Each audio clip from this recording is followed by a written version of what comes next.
ওই কিরে রেজা সাব্বির সৌরভ আইস দেখ তোমরা বাইক না আইছে ইন্ডিয়ার বর্ডার আইছি বাংলাদেশের শেষ সীমান্ত এটা হচ্ছে বাংলাদেশ ভারতের শেষ বর্ডার। তো এই লাইনের ওই পাশে যাওয়া নিষিদ্ধ। বিজিবিরে আমরাও পেরা দিই তাহলে তো আর হইল না। বালুপাথরের শহর নামে পরিচিত বুলাগঞ্জ ধুলাবালির এই শহরের প্রতিটি কোণায় রয়েছে প্রকৃতির অপার সৌন্দর্য, আর এই সৌন্দর্যের লীলাভূমির অন্যতম একটি নাম উদমাছড়া। পাহাড়ের বুক চিরে যেতে হয় উদমাছড়া। এই দীর্ঘ গন্তব্য আমাদের ছিল অজানা। আমরা পাহাড়ের বুক চিরে সাধারণ মানুষের বাড়িঘর ও পাহাড়ি রাস্তা পার করা ছিল সত্যি ডেঞ্জারাস অ্যাডভেঞ্চার। দেখতে দেখতে এসে পৌঁছলাম উদমাছড়া। উদমাছড়ার এই জায়গাটি বাংলাদেশ ভারতের কাঁটাতারের বেড়ার পাশেই।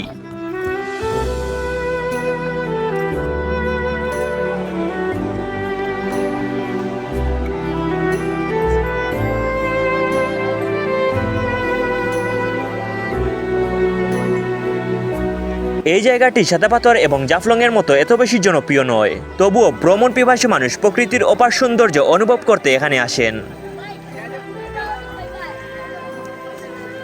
পর্যটক কম থাকলেও এই জায়গাতে রয়েছে প্রকৃতির শান্তি, নীরবতা আর সুন্দর সময় কাটানোর জন্য একটি সুন্দর মুহূর্ত। এই জায়গাটি বর্ষাকালে আরো বেশি সুন্দর হয়ে ওঠে। আর সবচেয়ে মজার বিষয় হলো পাহাড়ের বুকে থাকা এই জায়গাটির নিচে শুধু বালি আর পাথর রয়েছে। বিশাল বড় বড় পাথর ভর্তি এই জায়গা।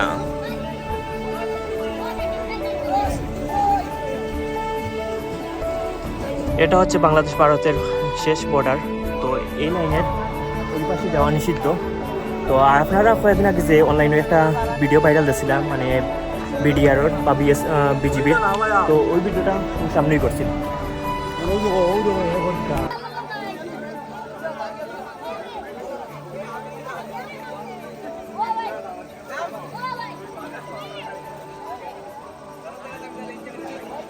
সাদাপাথর আইবা তারা এই জায়গাটা এড়িয়ে চলবা, কেননা এই জায়গাটা এত বেশি সুন্দর না। আর পাথরগুলা সবগুলা মরা, মানে সবগুলা মরে গেছে, দেখতেও সুন্দর লাগে না, আর পানি অনেক বেশি কম। তো যারা সাদাপাথর আইবা তারা এই জায়গাটা না আইলেও চলবে।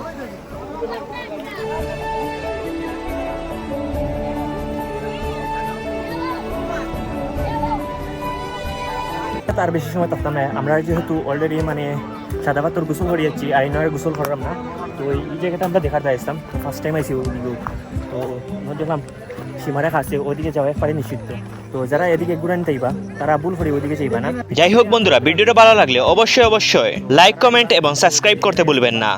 আপনাদের ভালোবাসার কারণেই আজ আমি এই জায়গায়।